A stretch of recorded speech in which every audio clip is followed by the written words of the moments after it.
Olá pessoal, sejam bem-vindos a mais um podcast para fazer direito.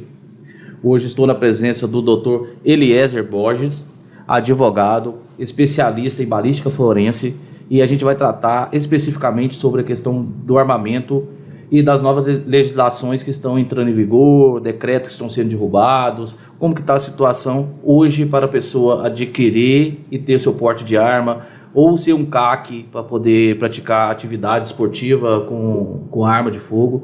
Tudo isso vai ser debatido hoje com o doutor. Muito obrigado pela presença, muito obrigado por disponibilizar seu tempo e conteúdo para agregar o nosso podcast para fazer direito. Tranquilo, estamos à disposição. Doutor, sobre a questão do armamento hoje, como que está a legislação? O que a gente está deparando? Quais são as dificuldades para as pessoas hoje? Vamos melhorar a pergunta. Eu quero me tornar CAC. O que eu devo fazer? Tem essa possibilidade ainda ou não? Tá, vamos lá. Em relação de 2019 para cá, não mudou muita coisa, a legislação ainda é a mesma de 2003, que é a 10.826, que é o Estatuto do Desarmamento. Primeiro, para ser CAC, você precisa ser mais de 25 anos. Porta de entrada do processo todo, você vai ter que fazer uma avaliação psiquiátrica, né, uma avaliação psicológica. Não é uma mesma avaliação do você tirar uma CNH de trânsito, não é isso. É um exame complexo, algo em torno de um tempo de 2 horas, que você vai estar fazendo vários testes, várias avaliações. Depois que você estiver apto nesse exame, aí você vai para a parte de proficiência de tiro, que é a parte prática de tiro, que também só pode ser laudada por um perito registrado e homologado pela Polícia Federal. E aí depois você precisa apresentar toda a documentação de nada consta e os famosos certidões negativas. Com um detalhe, você não pode estar respondendo nem a inquérito policial. Esse é um grande ponto que pouca... Não respondendo processo, nem mesmo inquérito. Nem inquérito. E aí a gente está botando briga de trânsito, briga de vizinho, não pode estar respondendo inquérito, tá? Principalmente quando se diz respeito ao Exército, o Exército é bem rigoroso enquanto a isso no sentido de indeferir. E se você já conseguiu o seu CAC e posteriormente começa a responder processo, como é feito? O que acontece? Ele perde essa autorização? Na verdade, o que acontece? Dependendo da situação, às vezes a delegacia, hoje, algumas delegacias aqui no estado do Pará, ela já tem esse hábito de encaminhar, quando eles têm ciência que a pessoa tem uma arma registrada no seu nome, ela já encaminha essa comunicação do inquérito para o Exército, e o Exército vai abrir um procedimento chamado PAS, que é um procedimento administrativo sancionador, que tem que seguir todos os critérios do contraditório da ampla defesa, em que ele vai decidir se você vai continuar com seu CR ativo ou ele irá cancelar seu CR por quebra de idoneidade. Entendi. Aí, ok. A pessoa passou, teve todos esses requisitos, fez o teste psicológico, fez a questão da aptidão para manuseio de arma de fogo, foi aprovado em todos esses exames, ele agora quer adquirir arma. Ele tem essa prerrogativa ainda ou teve alguma alteração na lei? Não, ele tem, não houve mudança nos calibres, tá? Os calibres que antes eram permitidos desde 2019 continuam permitidos, 380, 38, 9mm, .40, continua ainda de uso permitido. Não houve alteração e a perspectiva é que o próximo decreto que deve estar por vir nos próximos dias também não haja nenhuma alteração em relação a calibre. Uma explicação muito simples e é uma questão técnica. Quando você pega a 9mm, nada mais é do que a 380 curto. Tá? Tanto que nos Estados Unidos, a 9mm que a gente tem hoje no Brasil é tido nos Estados Unidos como 9mm curto, ou seja, é um calibre, um estojo um pouco mais curto, mas é uma 9mm. Tá? Então, em termos de diâmetro, que a gente chama de calibre real, são os mesmos, são da mesma família. Então, por uma questão técnica, é que provavelmente não haverá alteração em relação aos calibres nos próximos decretos. Entendi. O que de fato alterou com essa alternância de governo? Com essa saída do Bolsonaro e entrada do atual presidente Lula, a gente percebe que houve algumas alterações. Quais foram essas alterações? Primeira alteração, num único decreto, numa única canetada, foi revogado praticamente todos os decretos de 2019 e de 2021. Esse é o primeiro ponto. Segundo ponto... Então tá bom, aí derrubaram os decretos. O que tinha nesses decretos? Exatamente, que é o ponto mais que atinge diretamente a prática do tiro esportivo no Brasil, que é o porte de trânsito. O que era o porte de trânsito? É uma previsão legal, e é importante a gente frisar que isso está contido no Estatuto do Armamento, tão somente estava sendo regulamentado por decreto, que é a permissão que o atirador tem para se deslocar do seu local de acervo até o seu local de treino. Por quê? Porque muitos atiradores, principalmente quem pratica torneio de calibres, armas curtas, armas longas, ele tem um armamento que ele precisa se deslocar até o seu local de treino. E quem é que vai garantir essa segurança dele? Ele precisa garantir a segurança do acervo. Ou seja, ele está transportando um equipamento que querendo ou não, de interesse da criminalidade. Então ele precisa garantir aquela segurança. E o porte de trânsito justamente era isso. Em 2019, foi permitido que o atirador, entre o seu local de acervo e o seu local de treino, pudesse transportar uma arma curta do seu acervo a pronto uso. O que é pronto uso? Engatilhada, alimentada e pronta para uso. Tá? Para que a qualquer momento ele pudesse estar efetuando de fato a proteção do seu acervo. Isso foi derrubado agora. Agora então, para ficar bem claro para as pessoas, que nem todas as pessoas que vão estar ouvindo isso são CACs. Ou alguns deles têm interesse em se tornar e outros não. Às vezes tem só curiosidade como funciona as leis a respeito dessa questão, né? Então, foi derrubado hoje a questão do trânsito. Porte de trânsito. O porte de trânsito, então, não está permitido. As pessoas podem levar as armas de casa até os estandes, todavia desmuniciadas. No case e a munição separada do carregador. Tem que estar no case, é obrigatório. Tem que estar no case. Tá? O decreto fala em local apropriado, entende-se por case. Tá? Só que o que acontece? A gente já tem casos aqui no Pará, porque a maioria dos nossos clubes, eles não são em região de fácil acesso. Então, já teve situações reais de clubes que ficam a 2, 3 quilômetros em vicinais, que na hora que o atirador está se dirigindo ao local de treino, ter sido abordado, inclusive, com armamento extraviado nessas situações. Por quê? Porque ele estava com armamento no case, não tinha nem como reagir. A criminalidade, querendo ou não, assiste jornal, assiste TV e sabe que ali existe um clube de tiro, que quem vai frequentar aquele clube de tiro não vai estar com o seu armamento a pronto uso, e acabou vários casos, inclusive sobre o mesmo clube, infelizmente, porque é um clube que fica a 2 quilômetros numa vicinal ali em Benevides, e infelizmente são casos que vêm acontecendo. E aí o atirador, além do prejuízo de perder o seu equipamento, ele vai ter que responder uma situação, um PAS, junto ao Exército. Por quê? De via de regra e por determinação de Brasília, toda a situação de extravio de armamento, automaticamente o Exército está suspendendo provisoriamente os CRs até a conclusão do PAS. Entendi. Então tu acredita que essa questão da pessoa ter que levar as armas em case e local apropriado, normalmente porta-malas, pode estar gerando possibilidade para a criminalidade se armarem? Tu acha que esses estão utilizando isso? E eu até antes desses fatos, inclusive alguns deles já chegaram até mim, eu estou patrocinando a defesa desses pais. Até então, achava-se que era só uma especulação, só que agora são fatos reais.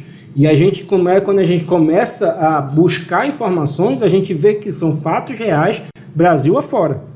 Infelizmente, hoje, os CACs, quando eles estão se deslocando para seu local de treino ou para competições, eles estão altamente expostos a perder seu equipamento. Então, a gente tem hoje campeonato de rifle, a gente tem campeonato de carabina, são armas que são de interesse da criminalidade. Quem é que vai garantir a segurança desse deslocamento desse equipamento? Infelizmente, é uma realidade que precisa ser analisada e ser estudada, porque o fato hoje, tem muitos CACs perdendo seus equipamentos por conta dessa situação, de eles não terem condições de estar garantindo a própria segurança do seu acervo. Mas tu acha que, uma pergunta aqui já de cunho pessoal, tu acha que essas autorizações que a pessoa ir do teu local onde que guarda seus armamentos até o clube de tiro estava se tornando desculpa para as pessoas se andarem armadas, haja visto que a gente estava se deparando com várias situações de CACs estar reagindo a assalto e coisas similares. Tu acha que isso também prejudicou um pouco esse comportamento? Na verdade, assim, quando a gente trata de toda a coletividade, sempre tem as suas maçãs podres, né? Toda a coletividade vai ter isso. Cabe a quem concedeu aquelas autorizações fazer a devida fiscalização. Então, a legislação diz o seguinte: quem é registrado no SIGMA, ou seja, do Exército, a fiscalização cabe ao Exército. Quem tem o seu equipamento registrado na Polícia Federal, no SINARM, a fiscalização cabe ao SINARM. Tá? O que faltava é fiscalização. Isso sempre faltou, infelizmente. Se você for falar aqui com SFPC de qualquer região, eles vão dizer o seguinte: nós temos pouco pessoal para parte burocrática e pouco pessoal para parte de fiscalização. É porque a gente tem que entender que existem os dois lados, né? Eu também sou CAC. Todavia, a gente entende que tem pessoas que desvirtuam. Até as coisas melhores existentes, as pessoas, o ser humano tem capacidade de desvirtuar. E uma das coisas que a gente percebe é que várias pessoas utilizavam essa dinâmica de translado entre a tua residência, onde estão as suas armas, até o clube de tiro, como desculpa para, de fato, estar portando arma, entendeu? Então, eu acredito que isso é uma situação que foge ao interesse real, que foi estipulado na regra, na norma, que seria você utilizar a arma para proteger o seu arsenal e não utilizar como desculpa para ter, entre aspas, um porte de arma, né? O que acontece? Nesses casos, desde 2019, houve um aumento expressivo de prisões por porte ilegal de arma. Nos decretos até 2022, até o final de 2022, ele tinha um dispositivo que foi o que gerou maior discussão, inclusive entre as forças policiais, que eles não se entendiam de como proceder. Os decretos de 2019, eles diziam o seguinte: seu local de deslocamento, né, seu trajeto, o famoso trajeto, do local de acervo para o local de treino, o decreto dizia que era independente do itinerário. Então, por exemplo, a gente precisa entender que a prática do tiro esportivo, ela é abrangente o Brasil todo. Então, eventualmente tinha disputa, vamos trazer para a nossa região, campeonato em Abaetetuba, campeonato em Bragança, e você tem etapas do paraense de lá. Se você está se deslocando para lá e por algum motivo você precisa pernoitar, o que eles faziam? Eles acabavam, em tese, saindo de rota. Se eles fossem pegos, seriam presos, porque eles entendiam, as forças policiais entendiam que você estava fora de rota, mas na verdade a pessoa estava com o objetivo final de chegar até Bragança. São 4 horas de viagem, em tese, tá? E o mesmo decreto dizia o seguinte: independente do horário. Outro motivo que gerou muitas prisões por porte ilegal de arma de fogo, por quebra do porte de trânsito. O horário, você está vindo no horário que não está mais funcionando o clube, mas você está retornando desse local. Então, de qualquer forma, isso precisava ser protegido, tá? Senão você perde a finalidade e o objetivo do porte de trânsito. Que existem desvirtuações, existiram, muitas. Muita gente desvirtuou na questão do porte, mas volto a enfatizar: o que precisava ter sido feito e não foi feito foi a intensificação da fiscalização dos CACs. Como é que você fiscaliza isso? Uma coisa chamada, que está na legislação e pouco foi cobrado, chamado habitualidade. O que era a habitualidade? A legislação, para quem é do SIGMA, diz que você precisa ter uma frequência ao clube para você praticar o tiro, para você comprovar que você de fato é um atirador, é um colecionador, né? E o que acontece? Isso ficou meio que perdido, o Exército não fazia essa fiscalização. O que se vê hoje, que provavelmente vai vir com o próximo decreto, é a volta do que nós tínhamos antes de 2019, que é os níveis de atiradores, tá? Então vai ter nível 1, nível 12 e nível 3.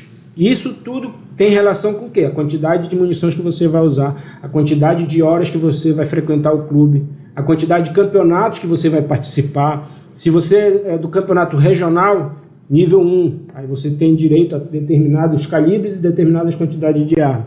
Nível 2 já é um estadual. Nível 3 já é um nacional, internacional. Então os níveis 3, por exemplo, eles vão poder usar armas de alta velocidade, de alto calibre, né? Fuzil, carabina e por aí vai.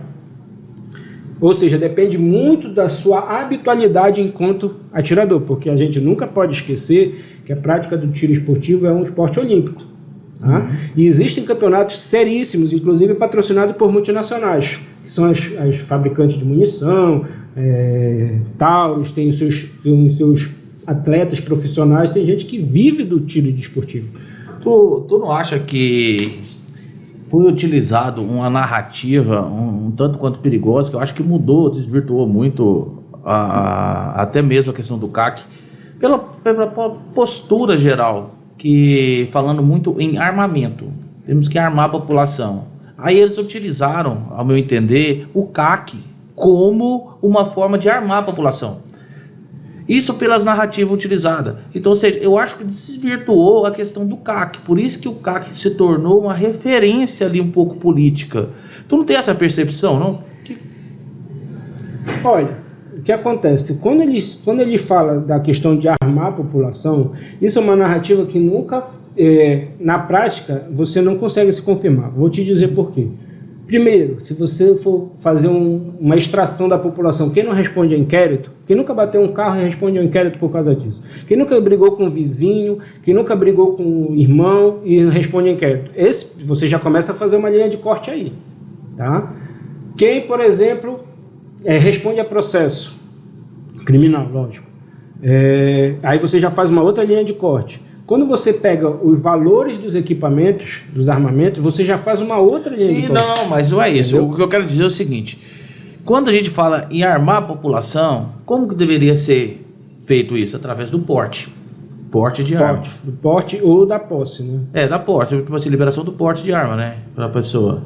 Não, é porte ou a posse. Porque são as duas que realmente seriam para defesa pessoal. Porque é importante a gente enfatizar o seguinte: as armas registradas no Sigma não são para defesas pessoais. Isso, mas aí que tá. Mas a narrativa que foi utilizada se levava a essa concepção. Então, por isso que eu falo que teve um desvirtuamento da realidade, que aquilo não foi para direcionar a clube de tiro, mas também para armar a população. Porque a gente via numa narrativa política esse questionamento, entendeu? Temos que armar. Então eu acho que isso criou uma narrativa, uma maneira de armar as pessoas através do CAC. Então, ou seja, você já vê que existe um desvirtuamento daquela realidade fática, entendeu? Entendi. Então, ou seja, esse que eu acho que foi um grande problema. Porque quero armar a população, mas não como CAC. Tinha que facilitar que a pessoa tenha um porte, entendeu? Então, ou seja, quando fez isso, parece que fez aquela coisa muito comum no Brasil, o jeitinho brasileiro, entendeu? Ou seja, dá uma desvirtuada na questão do CAC para fazer o armamento da população. Então isso eu acho que foi errado. O que acontece? Tem um viés aí que eu acho perigoso. Se a gente fosse pautar tão somente na questão da posse da arma, ou seja, aquele armamento que vai ficar na casa do cidadão para proteger a sua família, não existe deslocamento, não existe obrigatoriedade daquele cidadão ter treino naquela arma, tá? Esse é um ponto que a gente precisa pensar. A arma que vai ficar para posse do cidadão na sua casa, ele não existe nem guia de tráfego para ele poder pegar esse armamento e treinar. Não existe essa previsão legal. Sim. Então, em tese, o que ele vai fazer? Ele vai tirar aquela posse e vai deixar aquela arma lá. Isso. Em algum momento, espera-se que não, mas ele vai precisar. Qual você acha que vai ser o resultado? Uma coisa que a gente sempre defende é o seguinte, né? Exatamente. Uma coisa que a gente sempre defende: quem tem arma tem que treinar. Sim. Tem que treinar. Então, se você for... Agora, o que poderia ser feito? Poderia ser tornar-se obrigatório que quem tem posse de arma... Mas não dá aquela concepção, eu falo que o CAC dá aquela concepção de jeitinho brasileiro. Sim. Parece que eles utilizaram o CAC como uma forma de armamento da população. Então, ou seja, e não seria o conceito. O conceito CAC seria para a pessoa praticar o tiro esportivo. Então, esse conceito de armar a população, ele tem alguns viés que são meio falsas verdades. Vou te dizer por quê. Quando se fala muito e se tem uma narrativa muito grande de que desde 2019 aumentou o número de armas. Não, mas eu não falo dos números reais. Eu não estou me atendo à questão de números, se aumentou ou não aumentou. Eu estou dizendo que a perigosa narrativa que foi criada. Não, sim. Então, ou seja, até mesmo por parte do presidente, que vinha, temos que armar a população, temos que armar a população. Só que você não via nenhum tipo de trabalho direcionado à questão da porte de arma ou posse. Você via um direcionamento exclusivo para o CAC. Como assim que eu vou armar a população utilizando o CAC? Você entendeu? Ou seja, você desvirtuou. Parece que você pegou o CAC e colocou como uma forma de armamento da população. Isso, para mim, se torna parecido com um cambalacho. Apesar de eu ser CAC, eu não concordo com algumas diretrizes que foram tomadas a respeito disso. Porque o que acontece, como eu te disse, eu sempre defendo que quem tem arma, seja CAC, seja porte e seja para posse, defesa pessoal, tem que ter o treinamento. Só que a legislação não prevê treinamento para quem tem posse, Isso. nem prevê para quem tem porte. Tu entende como é perigoso? Vou te dar um exemplo. Eu já ouvi de oficial da PM dizendo que os CACs são mais bem treinados para usar arma do que muito policial. Por quê? Porque o CAC, ele treina em teoria, tá? Em tese. Estamos botando aqui em tese. Vamos imaginar que todo mundo cumpre aquilo que a legislação diz, tá? Ele treina muito mais do que o policial. Sim. Ele tem horas de tiro muito maior do que muito policial. Porque seria a finalidade real do CAC, ele seria um especialista em tiro. Exato. Teoricamente seria isso. Tanto que provavelmente o novo decreto ele vai vir obrigando que ele participe de competição, ele de fato tenha habitualidade, que é uma coisa que já vinha previsto na legislação, mas o Exército não fiscalizava. Então, mas aí você tem que ver que essa narrativa, ela não foi muito apresentada. Eu acho que essa narrativa que deveria estar sendo apresentada normalmente. Sabe qual é a questão? Tinha uma narrativa de armar a população, mas de fato não foi feito nada. Sim, mas... a realidade, armar a população, isso ficou só no discurso. Tá? Por que eu volto na questão dos números de armas? Aumentou, mas aumentou, por exemplo. Tinha um CAC que antes de 2019 ele tinha um equipamento, ele tinha um armamento. Depois de 2019 ele passou a ter 10, porque ele tinha a opção de ter 60. Entendeu? Então vamos imaginar que quem tinha condições já era CAC, já tinha um ou dois equipamentos. Em algum momento, e depois de 2019, com a flexibilização, ele passou a ter mais equipamentos. Então a gente tem CACs hoje com 10, 15, 20 armamentos. Houve a desvirtuação? Houve. Isso é fato. Muita gente desvirtuou.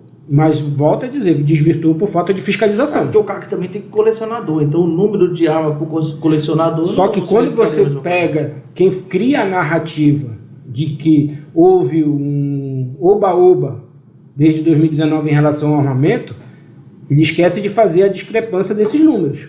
Sim, não, mas aí a gente tem que entender que essa narrativa partiu do próprio governo. O próprio governo falava, vamos armar a população, tem que armar a população armada jamais será escravizada. Então seria essa narrativa que se tornou muito preocupante.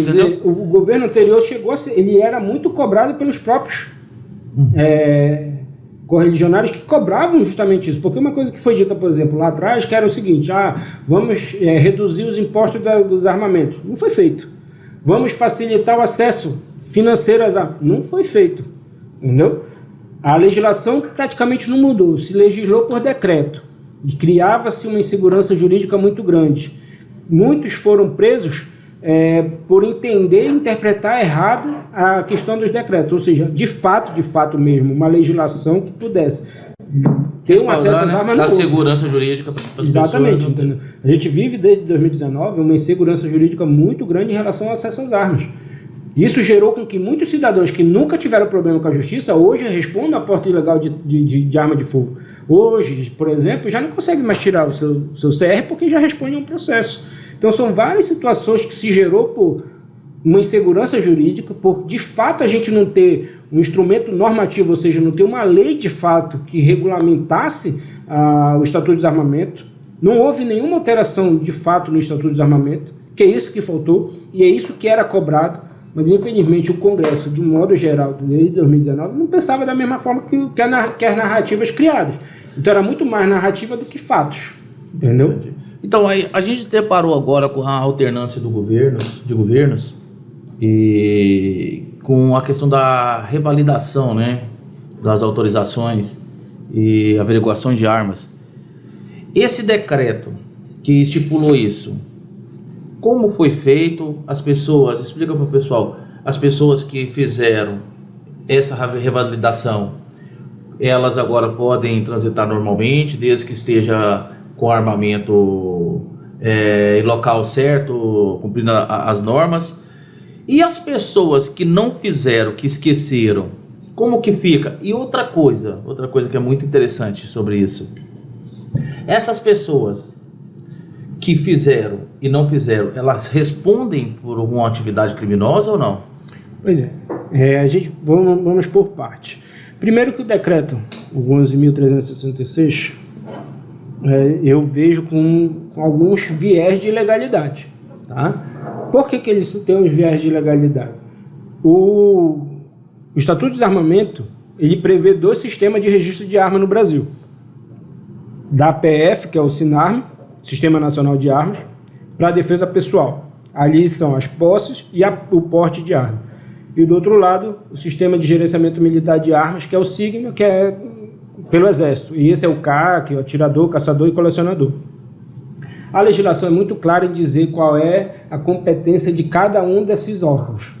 Simplesmente o decreto está dizendo o seguinte: as armas registradas junto ao Exército, esquece o registro deles, você vai fazer um subregistro na Polícia Federal.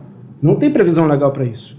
Você está, inclusive, violando o Estatuto de Desarmamento. Então, a revalidação, ela é exclusiva pelas armas que estão registradas pelo Exército. A pessoa que tem porte ou posse não precisava fazer a revalidação ou não? Como foi feito isso? Não, o que ele determinou foi... Porque, na verdade, quem já era posse ou porte, já tem o seu cadastro ali na Polícia Federal. Sim. Tá?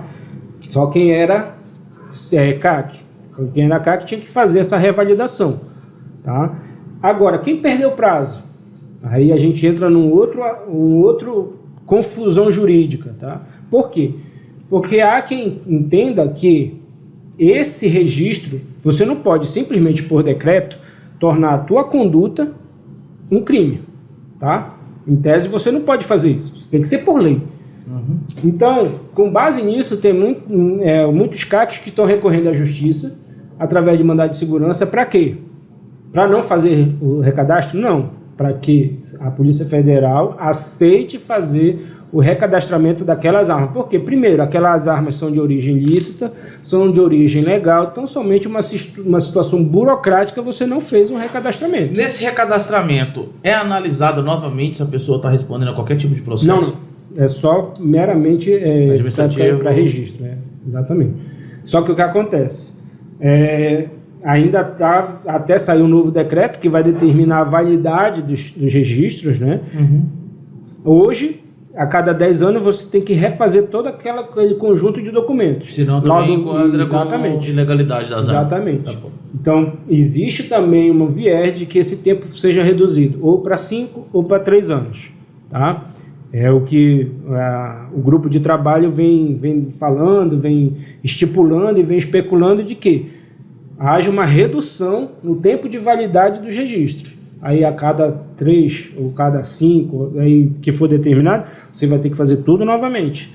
Questão de psicológico, prática de tiro e mais as certidões, e também não está respondendo a inquérito. Né? Continua a mesma regra. Porque essa regra é legal, ela não é por via decreto. Então, só para recapitular aqui, a questão da revalidação é exclusiva para as pessoas que tinham arma registrada pelo Exército, no caso os CACs. Sim. As pessoas que tinham posse e porte já estavam cadastradas, então não necessariamente seria necessário refazer essa revalidação, haja vista que já estava validado pelo próprio órgão. Doutor, pra gente finalizar aqui, eu gostaria de fazer 2 perguntas que eu acho que é bastante abrangente. A primeira é sobre as ADINs que está para ser julgada no Supremo Tribunal Federal, e também qual a sua concepção de desarmamento ou armamento? O que isso representa para a sociedade, ao teu ponto de vista? Tá. Posso responder? Vou responder de trás para frente. Tá? Ok. Questão do armamento, o que acontece? Eu sempre defendi e sempre vou defender o acesso da população aos armamentos nos moldes que nós temos hoje. O que são os moldes que nós temos hoje? Você precisa preencher todos esses requisitos e você precisa revalidar esses requisitos de tempo em tempo para poder ter acesso a essas armas. E mais ainda, eu defendo que quem tem a posse tem a obrigatoriedade de treino. É uma coisa que eu sempre vou insistir. Quem tem arma precisa treinar. Porque senão você corre muito risco de ou você lesionar alguém da sua família ou você perder esse armamento para a criminalidade. Ou até mesmo se autolesionar. Isso também é possível. Tá? O que eu questiono e eu vou sempre combater é a questão de associar o aumento ou a diminuição do número de violência com o aumento ou a diminuição do número de armas. Porque quando você faz isso, você exclui das violências, dos números de aumento da violência, outros crimes violentos. Então, facada, pedrada, tijolada, enfim, outros crimes que são violentos que não necessariamente o uso da arma de fogo. Da mesma forma que, quando você analisa os números de mortes por arma de fogo, você também precisa discriminar o seguinte: quais dessas mortes por arma de fogo foram de fatos por armas legalizadas e quantas foram por armas contrabandeadas. Porque um grande problema no Brasil, pela sua extensão continental e pelas suas fronteiras, que são literalmente um portão aberto para o mundo, é o acesso de armas contrabandeadas. Porque vamos imaginar, para você ter uma arma legalizada é caro. Não é um acesso fácil e muito menos é um acesso barato. Para a criminalidade ter acesso aos mesmos equipamentos no mercado negro ou no contrabando sai muito mais em conta financeiramente do que você ter uma arma legalizada.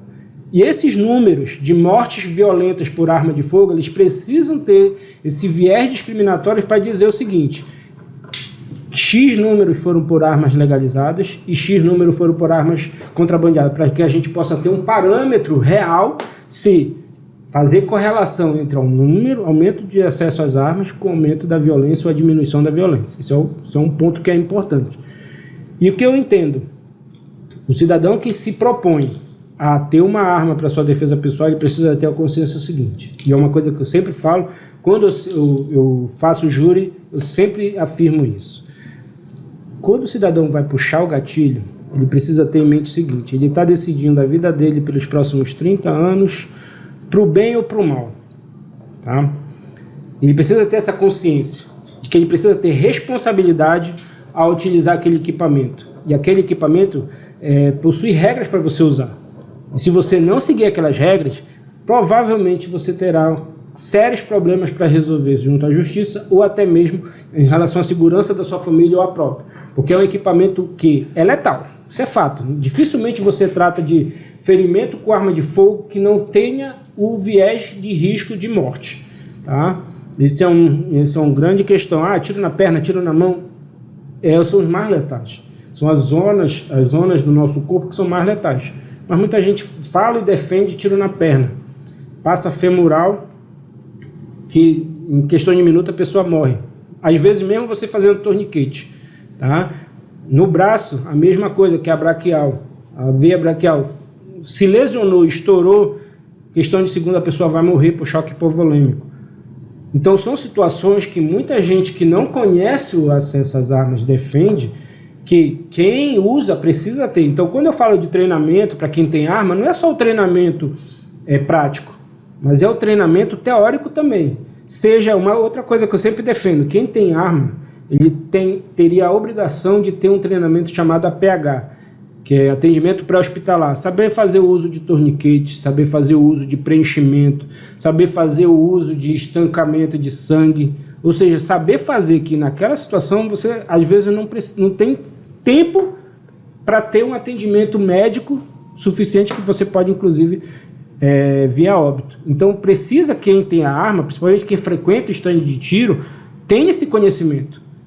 E existe uma corrente hoje no Brasil de que os CACs, principalmente os CACs que são quem pratica mais treino e tudo, eles tenham esse conhecimento médico de pronto atendimento. Tanto que quando a gente fala de campeonatos nacionais de tiro, normalmente não, praticamente obrigatório que tenha um dos competidores tenha esse conhecimento. E ele já fica identificado com a cruzinha para que as pessoas tenham ele como referência. Num eventual acidente, ali ele já seja a pessoa que vai prestar o primeiro atendimento. Isso é um ponto importante que eu defendo, que todo mundo que tem acesso às armas tenha esse conhecimento.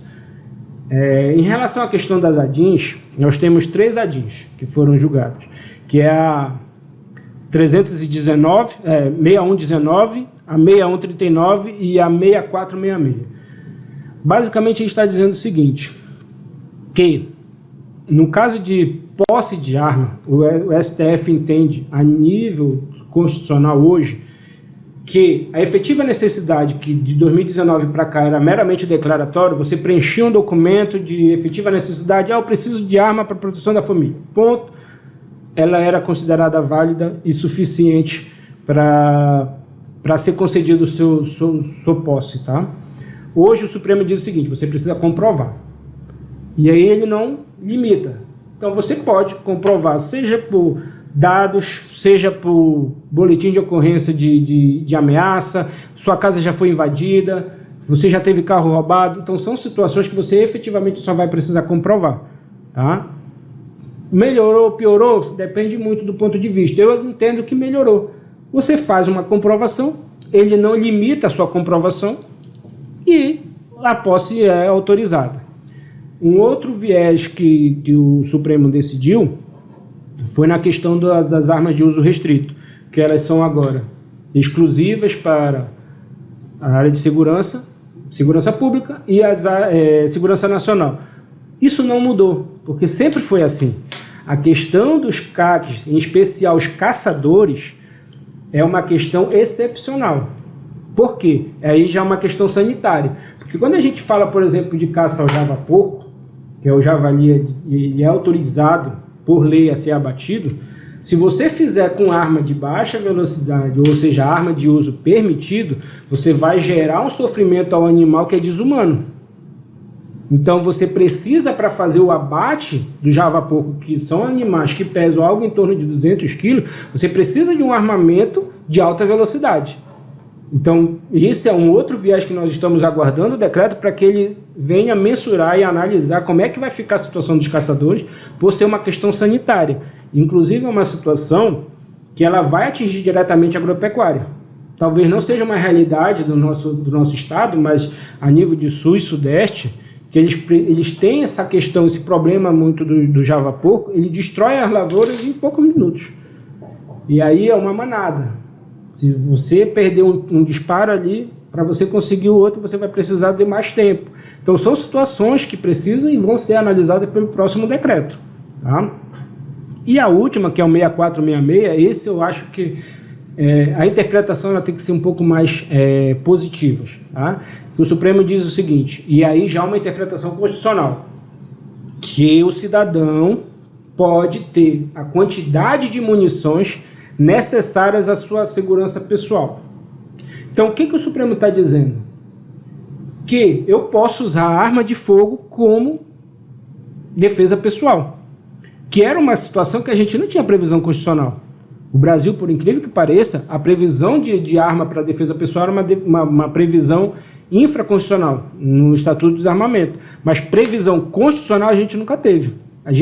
Nós estamos tendo agora com a ADIM julgada pelo Supremo, que interpretou de forma hermenêutica, à luz da Constituição, que você pode portar arma de fogo para defesa pessoal, inclusive com a quantidade de munições necessárias para que você efetivamente faça essa proteção. Então a quantidade ela é muito relativa. A gente tem situações e relatos de invasão de terra no interior que o proprietário teve que usar algo em torno de 100 disparos para poder não ter sua propriedade invadida por meliantes.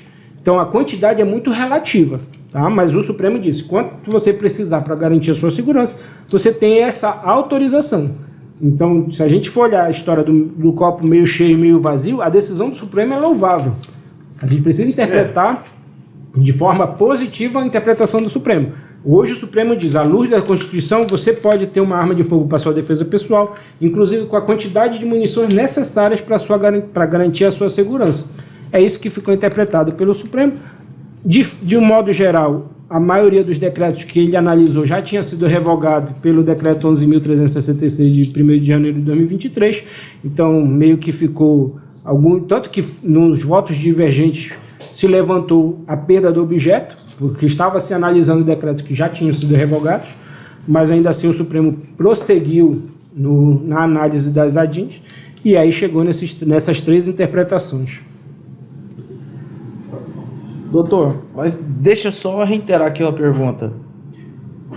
Tu acredita que a população brasileira, um país com dimensões continentais, com culturas bem diferentes, eu falo até mesmo a questão de conhecimento, questão de geolocalização, questão de, como que eu poderia falar, escolaridade, tudo muito diferente. Se você pegar por regiões aí, parece que você chega em outros países. Você estando em São Paulo e você estando no Pará, você vê que existe uma distância muito grande entre esses estados. E quando você cria uma norma para armamento, será que a efetividade dela em São Paulo, a efetividade no Pará, a efetividade em Pernambuco, a efetividade no Rio Grande do Sul seria a mesma? Será que você teria essa métrica para poder analisar? Porque eu acho que seria mais ou menos um teste, né? Você vai liberar a arma para depois você ver o que de fato ocorre. Até porque são históricos, são situações totalmente divergentes um do outro, né? O que acontece, uma das ADINs, o Supremo também deixa bem claro que a competência para legislar sobre arma no Brasil é da União, ponto. Tanto que ele proíbe que estados façam qualquer legislação atinente ao acesso às armas. Então, como isso já está positivado pelo Supremo, a gente infelizmente vai partir de Brasília para cá. Então, aí porque a gente pegando como paradigma, vamos pegar os Estados Unidos, eu acredito, eu não tenho a confirmação disso, mas eu acredito que tem estados que é permitido, que é facilitado o acesso às armas, mas tem estado que não. Então, ou seja, é porque eles analisam de acordo com a sua região, entendeu? Então, ou seja, a questão histórica, a questão do hábito de estar com arma, aquela convivência. Então, ou seja, tudo isso é vivenciado por regiões. Aqui não teria que ser feito da mesma maneira, porque eu acho muito complexo você pegar e liberar arma para um país todo que tem característica totalmente diferente, entendeu? Então, ou seja, com certeza o efeito da liberação do porte de arma, liberação de arma, facilitação de acesso à arma, o norte é extremamente diferente do sul. Cada região vai ter uma característica própria e isso é muito preocupante. Porque o que acontece? A grande questão é a configuração geopolítica dos dois países, né? Estados Unidos, os estados são autônomos para fazer sua legislação desde que não contraria a Constituição. O Brasil já não é da mesma forma. Não, eu não falo da questão de lei. Eu falo na questão, esquece a parte normativa. Eu falo em questão de causa e efeito, né? Qual que seria o efeito que iria causar a liberação de armas num país com dimensões continentais e com percepção totalmente diferentes, entendeu? Ou seja, eu acredito que cada localidade, cada região, cada estado provavelmente vai assimilar de uma maneira esse acesso às armas, entendeu? Sim, o que acontece? Uma coisa que falta muito no Brasil é levantamentos estatísticos sobre essa questão da arma de forma isenta, né, e de forma imparcial, tá? Que você possa ter esse levantamento, por exemplo, saber, hoje em dia, se você pega acessa números, você tem alguns números oficiais. São Paulo, quantas armas tem registrado? A gente só tem isso, mas dessas armas, quantas se envolveram em alguma desvirtuamento? Você não tem essas informações. É porque eu tenho uma percepção que é o seguinte: hoje, se você for no interior, no interior do Pará, ou a maioria dos interiores no Sudeste também, no Nordeste, as pessoas confeccionam as próprias armas. Eles não ficam sem armas lá porque eles caçam, eles tendem a querer proteger até mesmo a residência, haja vista que às vezes estão no lugar soturno, que só depende exclusivamente deles. Então, ou seja, eles não podem contar com as autoridades policiais para defendê-los. Então, eles criam a própria defesa, criando armas.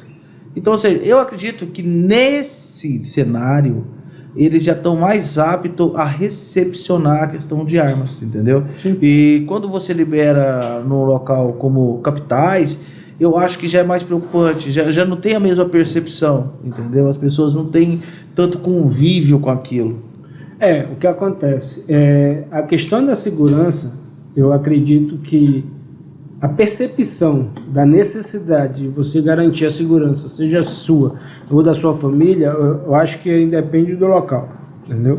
Acho que independe do local. Se tu for conversar com alguém na capital, se ele sente a necessidade, a obrigação de fazer essa proteção, ele vai te dizer a mesma coisa que diz o interiorano. Talvez da forma que ele vai aplicar essa defesa que seja diferente, entendeu? Mas de um modo geral é do ser humano a autoproteção, tá? Tanto que quando você se vê numa situação de risco à sua vida, a tua mente muda, ela muda totalmente, até o fluxo de informação dentro do teu cérebro muda, tá? A forma com que você faz hoje, que tu pega o papel, que tu escreve, sem tua vida estar em risco, ela é totalmente diferente se você vai fazendo a mesma atividade com o risco da tua vida, entendeu? Vamos dar um exemplo bem esdrúxulo, então vou te dar um exemplo bem esdrúxulo. Escreve teu nome no papel normal, sem ninguém estar te ameaçando. Escreve teu nome com uma arma apontada na tua cabeça e engatilhada. Tu vai ver que a tua escrita é diferente. Às vezes tu nem vai conseguir escrever. Tua mão vai travar. Tua mão enrijece, tu não consegue. Então são vários relatos, por exemplo, de que pessoas que estão em risco, elas conseguem fazer algumas coisas. Então, duas possibilidades.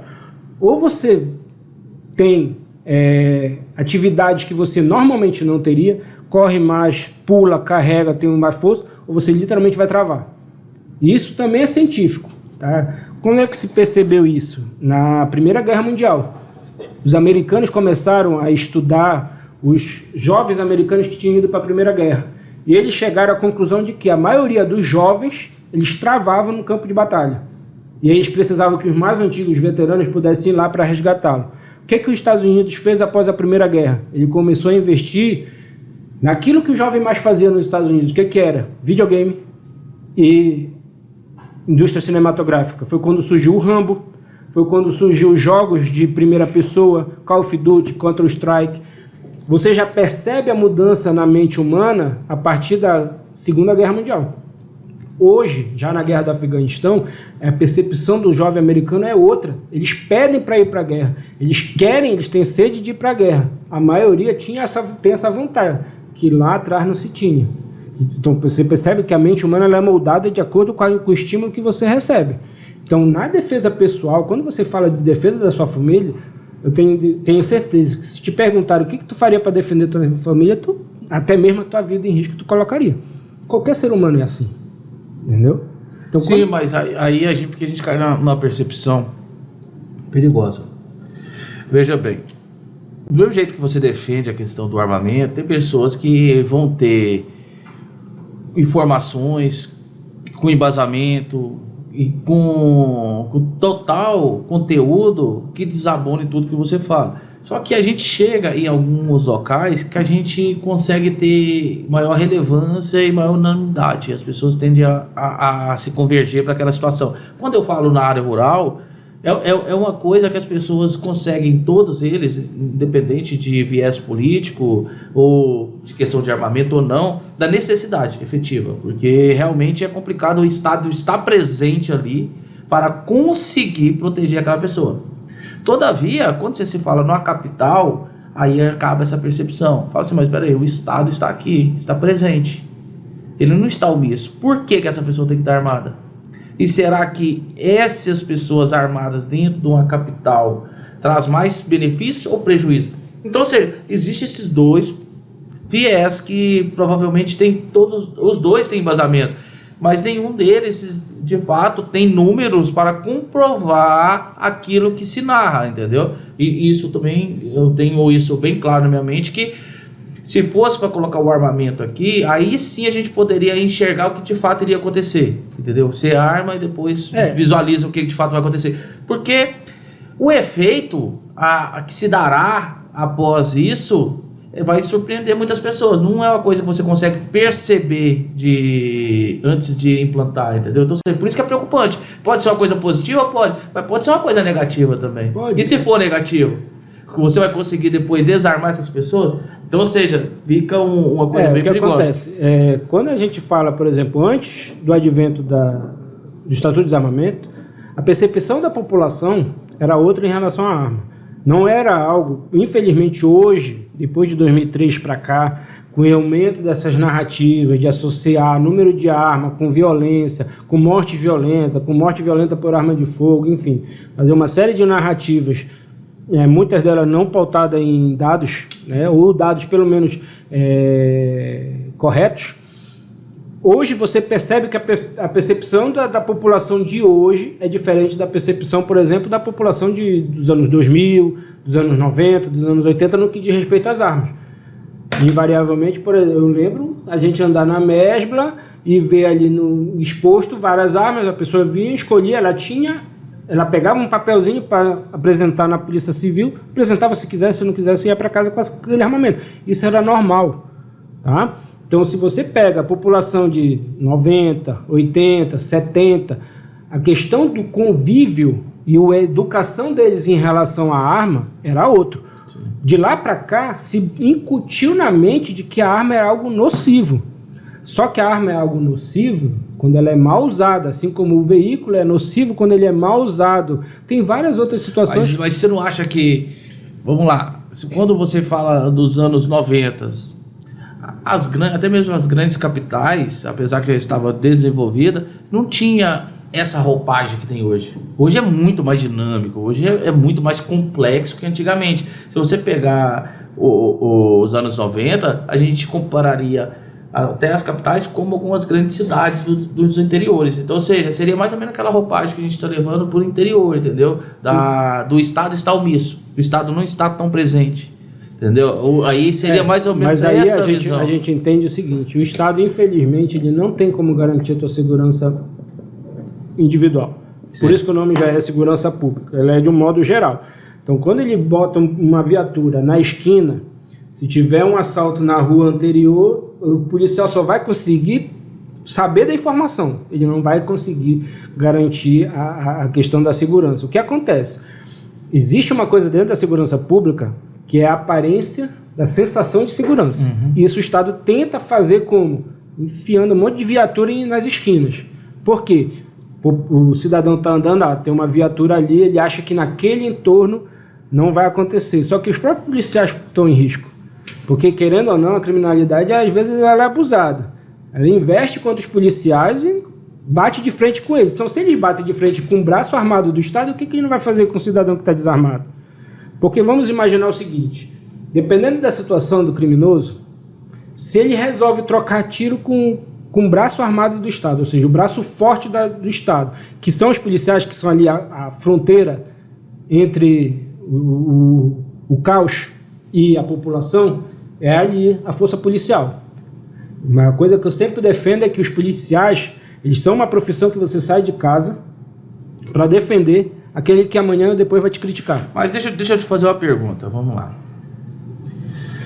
Olha, na verdade não é bem uma pergunta, é uma análise com encerramento com uma pergunta, vamos dizer assim. Essa questão que você diz, olha, você vai ser assaltado, vai acontecer isso, vai acontecer aquilo, ok. Mas isso, você armar a população, não vai modificar essa situação, entendeu? Não vai modificar. Isso é fato. Isso é uma questão social. Tem que investir em vários setores para que se diminua essa questão da criminalidade. Eu acho que você falar que vai combater a criminalidade armando as pessoas, isso é besteira. Eles vão criar uma outra situação, até mesmo para roubar as armas dessas pessoas para se equiparar, entendeu? Eles vão se reorganizar para conseguir efetivamente continuar nas suas atividades criminosas. Isso é fato. Então, eu acho que essa narrativa ela é prejudicada pelo fator que isso não vai modificar. Pode dar uma falsa sensação de segurança para as pessoas que estão com arma, mas para as demais pessoas que estarão vivenciando em sociedade, para eles isso seria muito prejudicial. Beneficia aquelas pessoas, teoricamente, que a gente coloca pessoas de bens que não estão respondendo o processo, que é uma colocação muito rasa, porque às vezes tem pessoas que não estão respondendo o processo e são verdadeiros criminosos, entendeu? E tem pessoas que às vezes estão respondendo um pequeno processo e não tem essa conduta criminosa, ou pelo menos não teria esse intuito criminal, entendeu? Não vive do crime, entendeu? Pode ter acontecido alguma coisa isolada. Então, eu acho que essas colocações é muito perigosas, entendeu? Por isso que, mesmo eu sendo CAC, eu tenho muito receio de muitos posicionamentos, porque eu entendo que uma situação tão complexa como a segurança pública não pode ser tratada com o armamento, colocando o armamento como uma solução, entendeu? Pode ser até uma solução de sensação de segurança para a pessoa que consegue ter a arma, mas para mim, ao meu ver, isso não vai solucionar em nada o sistema de segurança. Tá, aí deixa eu te colocar algumas situações. Primeiro, a ideia de armar a população nunca existiu. Isso primeiro é um factoide. Por quê? Tu nunca vai armar 100% da população, tá? A questão do acesso às armas, primeiro, deve ser uma questão voluntária de cada um.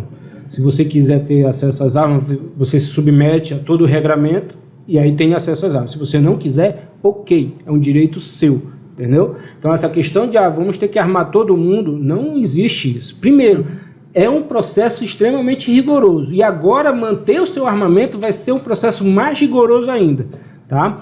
A questão da segurança pública, ela não tem a ver com a questão do acesso às armas. A questão do acesso às armas é uma segurança pessoal. Mas aí tá. Entendeu? A narrativa de ambos os lados, eles partem da premissa o seguinte: aumentou ou diminuiu os crimes? Então você tá indo direto, tá indo de frente à questão da segurança pública. A gente cai justamente, a gente não tem dados para afirmar nem para A nem para B. Então, mas é por isso, mas você percebe que as narrativas sempre direcionam de ambos os lados na questão da diminuição da criminalidade? Pois é, até mesmo quando se diz que com acesso às armas você diminui o número da violência, ele precisa de dados para você afirmar isso. Porque aumenta ou diminui, mas é o seguinte, que utilizam desse mecanismo para justificar para ambos os lados, não estou nem falando da pessoa que quer armar e da pessoa que quer desarmar, ambos os lados utiliza dessa ferramenta. E eu acredito que a questão do armamento em si, ele não vai influenciar diretamente nisso. O que vai influenciar na questão da segurança pública são vários setores, vários fatores que devem ser trabalhados em conjunto socialmente, entendeu? Entendi. Agora deixa eu te falar. Quando a gente fala do acesso às armas para a defesa pessoal, a gente está falando de algo individual. Tá? Então vamos partir do princípio.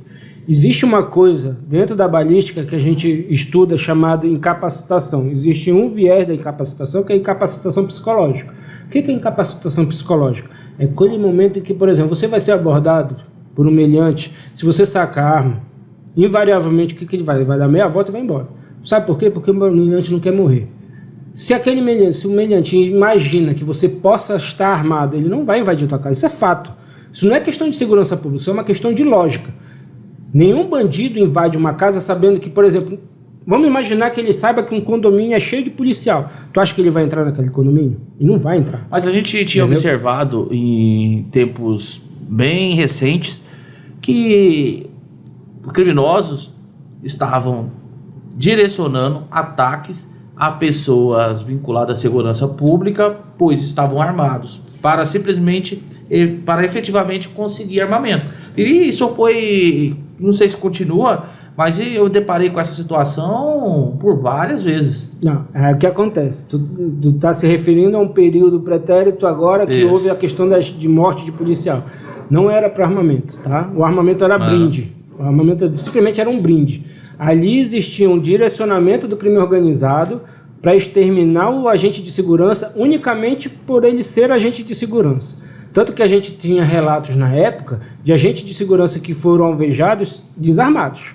Então ele morria por ser agente de segurança. Era um investimento, o crime organizado investindo contra o braço armado do Estado para mostrar força. Tá?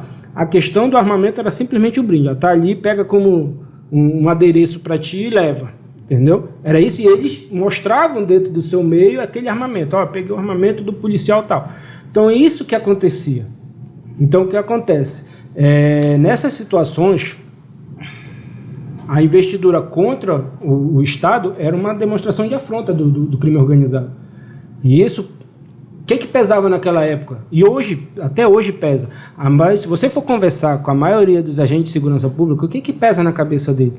É a condenação por parte da sociedade, por parte da grande mídia e por parte até mesmo de alguns órgãos de acusação do Ministério Público no que diz respeito à atividade policial no confronto armado com meliantes. Ou vai ter, a maioria dos policiais já responderam por excesso, já responderam por prisões ilegais, já responderam por várias situações que acabam prejudicando a carreira do policial. Então, antes do policial puxar o gatilho, ele tem um receio do que vai acontecer depois. Porque, infelizmente, a sociedade não dá apoio para os nossos policiais. E a verdade é essa. Se você não incentivar o policial a fazer a arbitrariedade, mas que ele possa ter a percepção de que, no momento que ele agir para a defesa da sociedade, o Estado vai fazer isso por ele, vai protegê-lo juridicamente. Vou te dar um exemplo. Há um tempo atrás, o secretário de Segurança Pública do Ceará, que, salvo engano, ele era oriundo da Polícia Federal, ele criou dentro da Secretaria de Segurança Pública um setor jurídico só para fazer as defesas dos policiais que estavam envolvidos em alguma ocorrência de troca de tiro, alguma ocorrência policial. Por quê? Porque se tem uma coisa que o policial fica desamparado, é na sua questão jurídica pós-ocorrência. Ele precisa de uma orientação jurídica, seja para como ele deve proceder, ou seja, qual é o viés que vai acontecer a partir daquela situação, da troca de tiro. Porque, infelizmente, a sociedade ela acaba dizendo o seguinte: olha, se um meliante tombou com 3, 4, 5 tiros, o policial com certeza ele vai responder pelo excesso. Porque o Ministério Público, sem analisar o contexto daquele cenário, vai de forma direta denunciar o policial por excesso. Então, isso, desde aquela época, é algo que permeia a mente do policial. Ele tem receio de se envolver numa troca de tiros e depois ter que responder por homicídio, depois ter que responder por execução, depois de responder por vários processos do qual ele não deu causa e, na verdade, ele estava ali enquanto Estado protegendo a sociedade. Infelizmente, essa ainda é uma realidade no Brasil. A gente tem muitos policiais que, por se envolver em ocorrências com meliantes, eles acabam, no final das contas, eles sentando no banco dos réus e os meliantes fora. Infelizmente, essa é uma realidade.